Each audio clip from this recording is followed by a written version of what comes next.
Avanza la mañana, ya son las 7:14 y ya estamos en el escenario de las entrevistas. Nos acompaña en esta mañana de este viernes. Viernes que te quiero viernes, dice la señorita Yudelki. Estamos en compañía del economista Franklin Vázquez. Con él vamos a hablar de muchos temas, de su interés y del nuestro también. Buenos días, caballero, ¿cómo está usted? Buenos días, gracias por la invitación. Gracias a usted por madrugar. ¿Cómo va el país económicamente hablando? ¿Vamos bien? Es una pregunta interesante de entrada. Para mí no es que vamos bien, para mí es que tenemos estabilidad y eso es demasiado. Cuando tú miras la región de América Latina y tú ves la situación de Venezuela, tú ves la situación de Argentina, tú ves la situación de Bolivia, tú ves la situación de Haití, tú ves la situación de Cuba, tú dices, oye, pero nosotros estamos en un paraíso. Pero nosotros vivimos en República Dominicana, no vivimos en ninguno de esos países. No, pero en comparación, si tú no te comparas con los otros, tú no sabes si estás bien o estás mal. Es decir, si tú no te comparas con tu vecino, tú no sabes si estás bien o estás mal. Ok, y cuando yo te digo eso es, si tú tienes estabilidad macroeconómica, si tú tienes estabilidad económica, estabilidad política y estabilidad social, tú tienes mucho. En un mundo convulso, donde tú tienes una guerra Ucrania-Rusia, tú tienes un problema Hamas e Israel, tú tienes un problema en general, donde tú tienes 37 conflictos bélicos en el mundo, aunque nosotros solamente hablamos de 3, y tú tienes un país que es estable, con crecimiento económico, con proyección macroeconómica, tú dices, bueno, yo puedo sentirme, no orgulloso, pero me puedo sentir tranquilo, que es un país que está en franco crecimiento, porque también yo lo mido en función de ustedes tres y personalmente. Nosotros estamos mejor que hace 10 años, usted está mejor que hace 10 años. Yo diría que se le ve muy bien. Y entonces, dice, bueno, estamos avanzando y de alguna manera, aunque hay un esfuerzo personal que hay que hacer, porque no es nada más que el país marche, porque el país está marchando bien y crece, pero si usted no hace su diligencia, probablemente usted no va también a tener parte del crecimiento, porque a veces cuando se dice, bueno, hay que derramar el crecimiento económico, sí, hay que derramar el crecimiento económico y ese derrame es que si estamos creciendo, se supone que la salud debe estar mejor, que la educación debe estar mejor, que la infraestructura debe estar mejor, que las carreteras deben estar en buenas condiciones. Entonces yo digo, bueno, ese es un aporte, pero si yo no hago un esfuerzo particular también, que me educo, que pongo negocios, que hago lo que haya que hacer, entonces ese derrame no va a ocurrir. Y esa situación de la energía, de la protesta, de los reclamos, de las autoridades de decir que no pagan, eso también no se refleja en nuestra situación económica como país. No hablan mal de nosotros. No, pero ese es otro Pero caso. eso es economía también. Sí, no, pero ese es otro ellos caso. están argumentando que no se está pagando y que no están los ingresos necesarios para cubrir la demanda. Bueno, no hay dinero. Yo te voy a poner un caso concreto.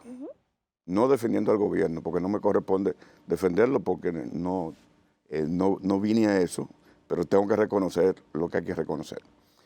Tengo un muchacho que va a arreglarme el aire, que se congeló y entonces ya ustedes saben el tema. Y le pregunto, y entonces estamos hablando del consumo de los aires acondicionados. Y él me dice a mí, no, el aire mío yo lo tengo 24/7 prendido. ¿Y cómo 24/7? ¿Y cuánto te llega de luz? No, es que yo no pago luz.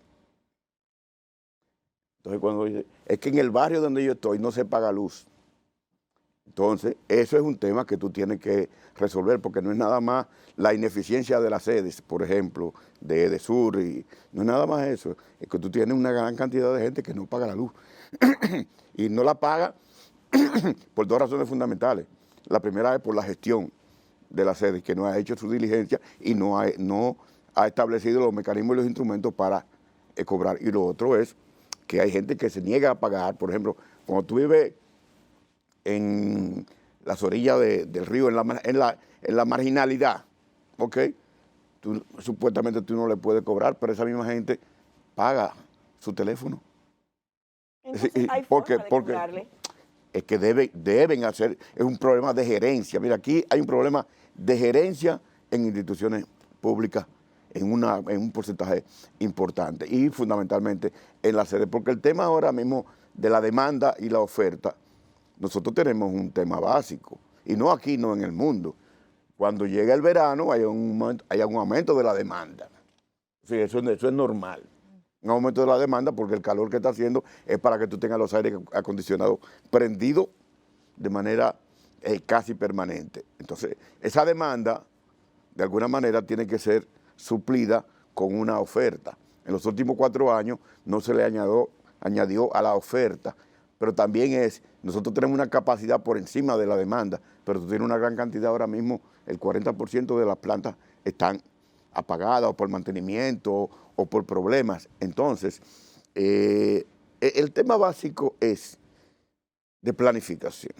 Franklin, hablando plenamente de temas económicos, estas reformas que se plantea el gobierno, y me refiero a las del sector económico, que son las que, por supuesto, usted tiene vasto conocimiento, no se conoce un estudio que se haya hecho para medir el alcance y el impacto en los diferentes sectores, sino que vemos que el gobierno, un grupo trabaja una reforma, otro grupo trabaja otra reforma, y todas, cuando tú te pones a analizar, están interrelacionadas. No se conoce de ningún estudio, no es necesario hacer un estudio para todas esas reformas que en el plano económico tiene planteado el gobierno para realizar.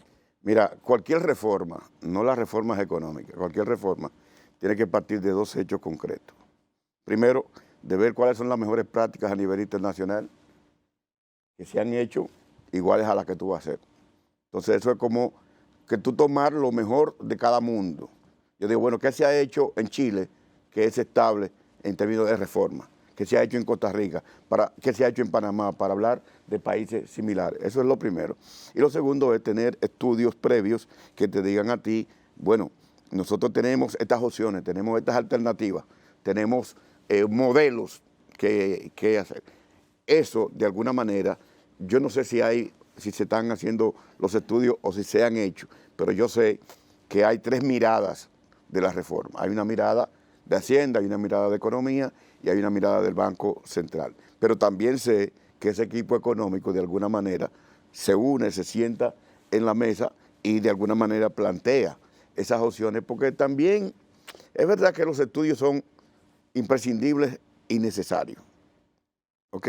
Pero ya la tecnología, de alguna manera, la experiencia, nosotros tuvimos una experiencia importante en el 1992 cuando se hizo la reforma financiera y arancelaria, y de alguna manera tú puedes ver cómo funcionó, qué se hizo y cómo funcionó y establecer los escenarios, porque de alguna manera cuando tú haces una reforma tú tienes que hacer ensayos, porque también la gente piensa de que una reforma es de hoy para mañana. No. Tú haces una reforma y eso te puede llevar un periodo de 10 años de implementación, porque las reformas no son de un día para otro. Si tú no vas a resolver los problemas de este país en un año. Pero lo que se está hablando, perdóname, Jude, de la reforma tributaria, la reforma al Código Laboral, la reforma a la Seguridad Social. Y cuando hablamos de Seguridad Social, pudiera pensarse que eso no tiene que ver nada con economía, pero es con la gente que tú vas a trabajar. Entonces, de una u otra forma, eso va a crear un impacto, una y otra, que te pueden afectar si tú no programas, no estudias, no escudriñas qué es lo que se necesita y qué es lo que yo puedo ofrecer. Mira, todas las reformas están articuladas, porque todas las reformas terminan en lo económico. Exactamente, por eso es mi preocupación. Sí, pero la preocupación mía no es tanto que todas tengan un sentido económico. El tema para mí es cuál es la base fundamental de cada reforma. Yo te digo a ti, bueno, el Código Laboral, ¿qué es lo que tú vas a reformar del Código Laboral? Porque el Código Laboral lo que te da es la regulación del mercado laboral. Y la regulación del mercado laboral es la relación empresas y trabajadores. Y eso implica tema salarial, pero también implica el tema de la cesantía, que desde mi opinión, esa cesantía va a terminar siempre en lo que hemos venido discutiendo de un instrumento para desempleo, es decir, que un seguro de desempleo, lo que se ha hecho en la mayoría de los países, porque te digo, tener una cesantía, que la mayoría de las empresas no la tienen. Yo soy asesor empresarial y la mayoría de las empresas no la tienen, y la tienen en la contabilidad, pero no la tienen en un banco, porque imagínate que una empresa pequeña, mediana, tenga un ahorro para cesantía. Es una empresa que va a estar no estancada, pero no va a poder invertir lo que tiene que invertir. Además de que el tema del flujo de empleados, no se te van todos los empleados de una vez, se te puede ir un empleado o tú cancelas un empleado, pero esa es una carga que puede ser hasta mental para el empresario. Entonces, tú tienes que tener un mecanismo porque también hay derechos adquiridos, que eso es importante en términos del trabajador. Uno puede exprimir un trabajador 20 años y que después se vaya con una mano delante y otra detrás. Pero volviendo al tema tuyo, bueno, eso termina siempre en un tema económico porque al final son las empresas y son los impuestos, la seguridad social. Bueno, tú tienes un tema de la cantidad de recursos que tú tienes en AFP. ¿Qué estamos haciendo con ese dinero? ¿Cuál es la eficiencia que le estamos sacando a ese dinero? Se le puede sacar mucho más de lo que le estamos sacando en términos de lo que es inversión en instrumentos financieros, por ejemplo, no solamente locales, Banco Central y Hacienda, sino que tú lo puedas colocar en bonos internacionales, que tú lo puedas colocar en bolsa de valores, que tú lo puedas provocar en otros instrumentos que te den una mayor rentabilidad y un mayor rendimiento. Y ese es el problema. Y según lo que tenemos establecido, eso no se puede colocar en otros mercados. El tema de las pensiones. Oye, nosotros tenemos que resolver el tema de las pensiones. No es posible que una gente con 30, 40 años salga con una pensión que no le permita ni siquiera comprar los medicamentos que necesita en la vejez, que vienen todas las enfermedades habidas y por haber. Entonces, al final todo implica un tema de finanzas públicas, un tema de equilibrio fiscal. ¿Y cómo tú haces eso? Tú lo haces de dos maneras.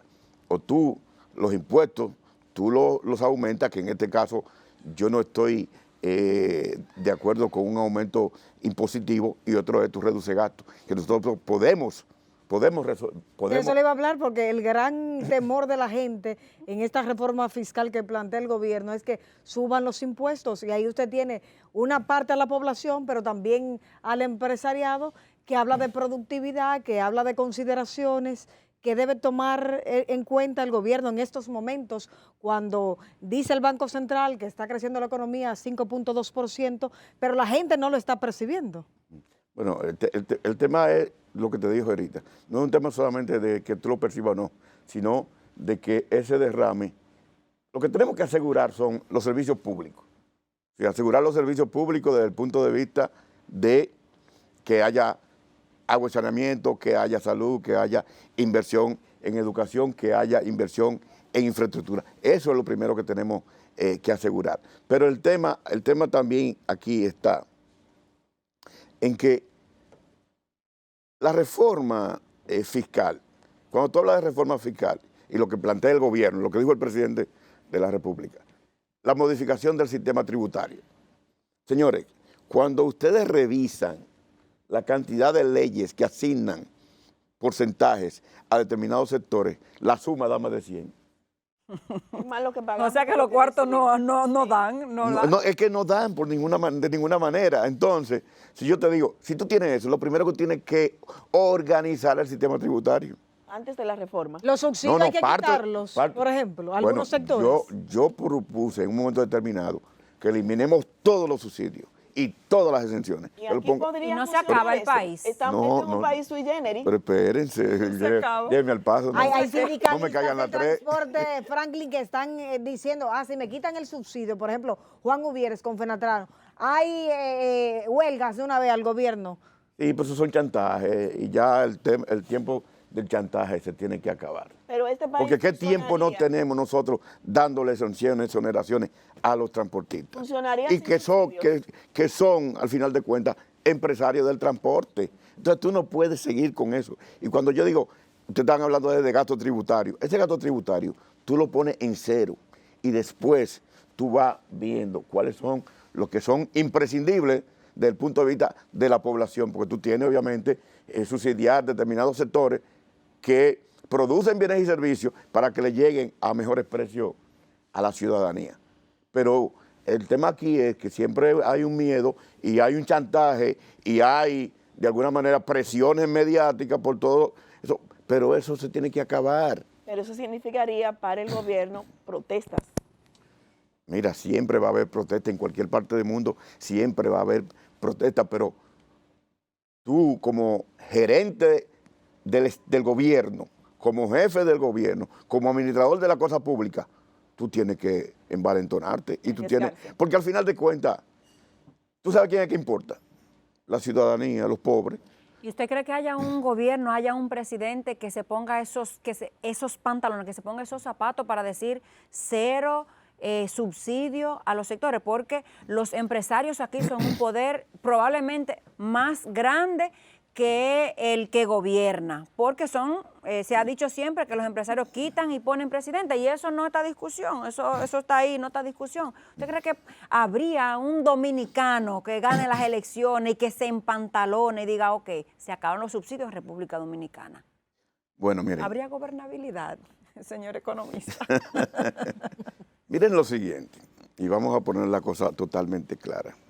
Yo he dicho y he reiterado que en este primer gobierno de Luis Abinader, él hizo el gobierno que los otros quisieron, para responder a demandas del partido, para responder a los que lo acompañaron en la campaña, no conocía el Estado y las relaciones de poder, porque no había sido presidente. Ahora él tiene que hacer el gobierno que él soñó desde niño, y tiene que hacer el gobierno que soñó su padre cuando fue candidato presidencial. Y tiene, no solamente todas las oportunidades, no, tiene la carta ahí puesta para que él decida lo que hay que hacer para mejorar el país. Y yo creo que lo va a hacer por lo siguiente. Él no está buscando votos.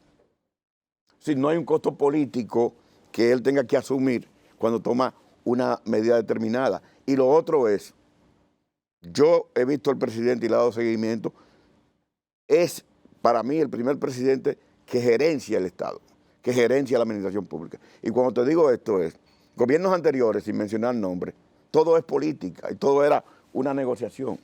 Cuando tú ves al presidente Luis Abinader, tú ves que está gerenciando un país. Y yo creo que en este momento, porque él conoce el empresariado que tú preguntas. Pero él no va a negociar con nadie porque el Congreso está para él. Pero no es un tiene tema, que negociar con nadie. Pero no es un tema de negociación pero nada eso más. se va a discutir en el Congreso Nacional. Sí. En el Congreso Nacional es el gobierno, Sí. es oficialista. No hay que negociar conmigo. En mi casa no hay que negociar conmigo porque todos están de acuerdo conmigo. No, pero la gente tiene que entender también.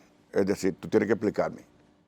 Como ciudadano, como congresista, como empresario, tú tienes que... Explico, pero lo hago. No, está bien. Bajo mi mano. Sí, pero una cosa es hacerlo sin tener una discusión, sin ver los puntos de vista.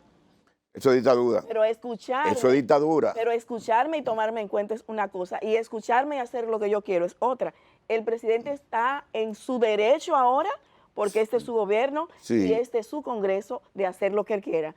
Y lo tiene que hacer siempre que beneficie a la ciudadanía. Ok, ojalá que sea así. Porque el presidente, ustedes hablaban de la presión de los empresarios.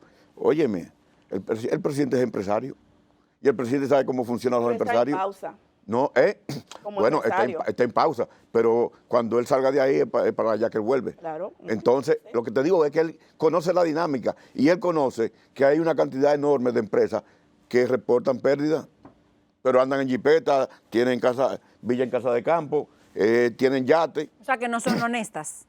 No son honestas con no un problema de honestidad, porque la honestidad es un tema personal. Estamos hablando de los mecanismos de ilusión y los mecanismos... No, por eso digo, no son honestas en los reportes que hacen. Bueno, pero lo que Porque te digo... no son transparentes, porque si usted dice que está en bancarrota y anda en una jipeta de par de millones de pesos, no hay ninguna bancarrota. Pero claro que no, pero tenemos un mecanismo a través de los estados financieros, a través de los reportes de impuestos, de poner cosas para decir que tenemos pérdidas. Y por eso es que yo estoy de acuerdo con algunas propuestas que se han planteado, que hay que cobrarle a los empresarios por ingreso bruto. Es decir, antes de que tú me declares impuestos, tú de las ventas, tú me vas a pagar un porcentaje X, no sé, cualquier porcentaje. ¿Y lo van a aceptar tan fácil? Pero que no es un tema de aceptar, pero tú misma acabas de decir ahorita de que el presidente tiene que hacer por encima de todo. Pero el presidente es empresario. Sí, señores, lo que pasa es que hay cosas que hay que hacerlas. Entre bomberos no se pisan las mangueras. Pero es que el presidente ahí no es representante de los empresarios. Okay. ¿Es del pueblo? Es representante de la ciudadanía, es representante del pueblo, es representante de cada uno de nosotros. y él tiene que hacer lo que le beneficie a la mayoría, porque si no, entonces vamos a hacer de este país una empresa. Franklin, el crecimiento de la deuda pública ha aumentado la aprobación de préstamos millonarios en el Congreso. Es una preocupación de la población, pero también de las organizaciones opositoras en el Congreso Nacional.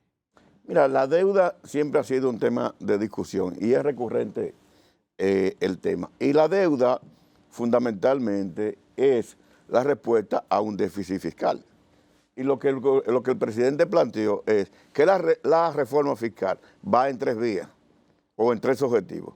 Lo primero es la sostenibilidad de las finanzas públicas. ¿Qué significa esto? Equilibrar los ingresos y los gastos, con lo cual tú vas a reducir el déficit. Y si tú reduces el déficit, tú no vas a necesitar deuda. Porque es como nosotros en la casa.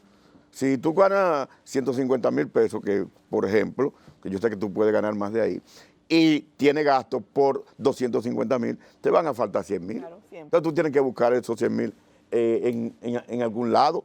Y si tú no haces un aumento de ingresos por otra vía, lo que tú vas a acumular es una deuda que después se vuelve insostenible. Lo que yo propongo siempre y he propuesto, además de la reducción del déficit, además del tema de la disminución del gasto público y de la cantidad de instituciones públicas que tenemos, porque nosotros, no nos podemos engañar, tenemos un aparato estatal demasiado grande. Y la cantidad de instituciones que no hacen absolutamente... Para eso entonces usted aboga para que se eliminen algunas o se fusionen. Bueno, yo eliminaría el presidente dijo 9, yo eliminaría 18. ¿Cuáles serían esas? Todas esas direcciones generales de desarrollo barrial, desarrollo provincial, desarrollo de la comunidad, todo eso, todo el mundo sabe que son cosas para generar puestos para los compañeritos y puestos para la gente que te acompañó de los partidos pequeños, de los movimientos. Todo el mundo lo sabe. Entonces, tú tienes que, de alguna manera, y el presidente lo dijo, y yo creo que él lo va a hacer, porque eso es absolutamente necesario. Además, esto no es un tema de decir, esto es un tema de hacer. Y la gente te va a creer cuando tú hagas y cuando tú, de alguna manera, dé las señales de que tú realmente estás cumpliendo con tu palabra y que tú estás haciendo el gobierno que soñaste desde pequeño, pero también el gobierno que nosotros, los ciudadanos, necesitamos y queremos. Recomendaciones para esta reforma tributaria que el gobierno la ha pospuesto, al menos someterla, porque para el gobierno ha sido más importante la reforma constitucional que la tributaria. ¿Cuáles recomendaciones, ya que hay otros economistas que dicen que el gobierno no cuenta con personas bastante sesudas, es decir, que piensen bien para organizar esa supuesta reforma integral, porque le ponen que de integral no tienen nada, ninguna de las que han hecho en República Dominicana? ¿Qué se debería? ¿Aumentar la base del ITEVI, dejarla como está, aumentar el porcentaje? ¿Cómo salir de este atolladero? No, lo primero es que no es un atolladero.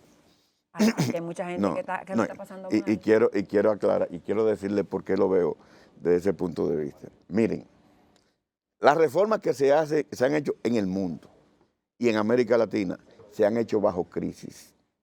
Se han hecho para resolver crisis. ¿Y en República Dominicana sí? Espérate. Y la del 92 se hizo para resolver una crisis enorme que teníamos de los combustibles, del sector eléctrico, de la materia prima, de los insumos. Entonces, nosotros ahora mismo estamos en un momento histórico porque estamos haciendo reformas para mejorar y para asegurar que el futuro sea mejor y que esta estabilidad se mantenga. Eso es lo primero. Y hacerla también en el primer año de un gobierno es también otro hecho. En el primer año del segundo mandato. Del segundo mandato. Un primer año del segundo mandato. Porque usted recordará que en el 2021 tuvo que retirarla porque la gente se crispó. Pero jóvenes hermosas, tú no puedes hacer una reforma con una pandemia. Pero lo intentó, fue porque porque la gente se la rechazó, porque lo intentó. Sí, pero eso fue un error. Bueno. Eso fue un error del aprendizaje. Estaba aprendiendo. Okay. El gobierno estaba aprendiendo. Y lo otro es que tú dices, bueno, que no hay gente sesuda dentro del gobierno. Yo difiero. Ahí nosotros tenemos muy buenos técnicos. Nosotros tenemos gente muy capaz. En este momento, en la mayoría de las administraciones de los ministerios. Lo que yo creo que falta es una mirada articulada, sí, una mirada conjunta. Lo que conversábamos ahorita, que están cada quien por su lado, No está, en muchos aspectos. lo que pasa es que no es tan fácil tampoco. Bueno, A ti te dan un ministerio. le dieron 4 años más para que hagan las cosas Sí, bien está bien, hechas. está bien. A ti te dan un ministerio y tú desde fuera tienes todas las respuestas. Sí. Lo que pasa con muchos gobiernos que prometen llega, mucho y cuando Cuando llega llegan las otra cosas son cosa. diferentes. No, señores, que la dinámica de gerencia y de administración es otra cosa, como uno lo ve Pero ¿para desde fuera. cuándo usted cree que realmente en el país podría aplicarse la reforma fiscal que tiene pensada el presidente? No, la reforma fiscal tiene que ir junto con el presupuesto de ingresos y gastos, con el presupuesto general. Señores, porque la manifestación de una reforma se evidencia en los gastos y en los impuestos, y eso que está en el presupuesto. Es decir, que ya Y estamos... también se está trabajando en eso, según tengo O sea, entendido. a más tardar octubre, diciembre, ya esa reforma está lista para someterla. Nosotros vamos a estar discutiendo reformas desde octubre hasta el 31 de diciembre, que hay que aprobarse el presupuesto. Pero hay algo más, y eso yo le digo porque yo he venido trabajando en eso también, es que ahora mismo se está planteando que las instituciones tienen que hacer planes perdón, de mediano y largo plazo, pensando en los bienes y servicios y en la calidad de vida de la gente. Y eso es una diferencia importante que nosotros tenemos que evidenciar también. Entonces, tú tienes el presupuesto, tú tienes la reforma introducida en el presupuesto, porque tú decías, bueno, los impuestos, el ITEVI, ¿qué es lo que va a subir? Yo no sé lo que va a subir, porque esas son prerrogativas ¿El Ejecutivo? del Ejecutivo y de los que administran la tributación. Porque yo te digo a ti, bueno, vamos a bajar el ITEVI de 18 a 16. Y yo tengo mis cálculos, te digo, bueno, nosotros podemos ahí podemos aumentar los ingresos en un 1% del Producto Bruto Interno. Sí, pero eso es un ensayo. Y eso es una opción, y es una alternativa. Yo digo, ¿lo dejamos igual o lo aumentamos? Entonces, son escenarios. ¿Qué sería mejor, aumentar, reducir el porcentaje o ampliar la base? En términos de cobranza, de la facilidad para aumentar los ingresos. Mira, según su experiencia. Es una pregunta interesante,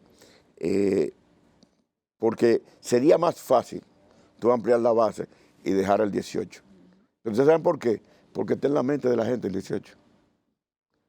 Si tú me cambias al 16 o al 20, me está creando una distorsión por los dos lados. Y el hecho de que tú bajes al 16 no es que la gente va a salir a comprar más porque tiene un impuesto menor. ¿Entiendes? Porque lo que se ha planteado es que hay un tema de elasticidad, que yo digo, bueno, yo bajo los precios, la gente va a comprar más. Eso no es automático. Si no hay cuarto, tú no compras porque Y pongan oferta. el bolsillo, si no tiene cuarto, si no tiene cuarto, bolsillo, la oferta no es atractiva para ti. El bolsillo del dominicano promedio está estable, ya que usted dijo que en los últimos 10 años la economía se ha mantenido estable en nuestro país. Y le hablaba ahorita de la percepción de que en los barrios populares la gente, como decía Mari Carmen, no lo ve así, que lo está pasando mal. Por ejemplo, el lunes se abren las clases. Yo apuesto en sentido común que muy poca gente no ha comprado quizás todos los útiles escolares que necesitan sus niños. Sí, pero ahí es simple.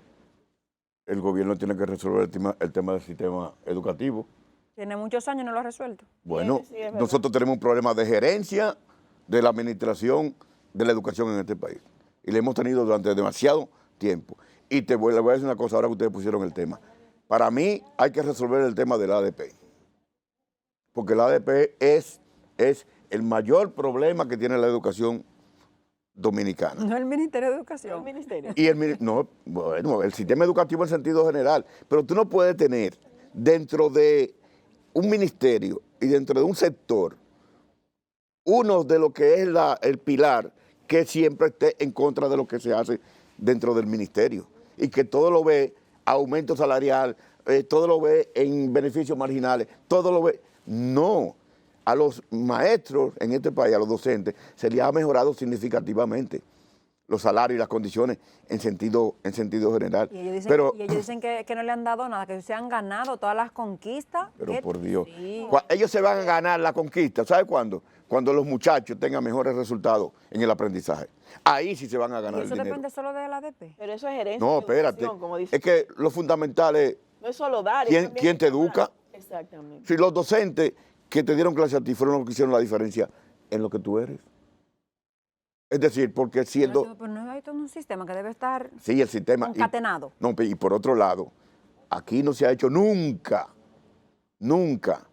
un proceso de revisión de la estructura del sistema de administración de educación.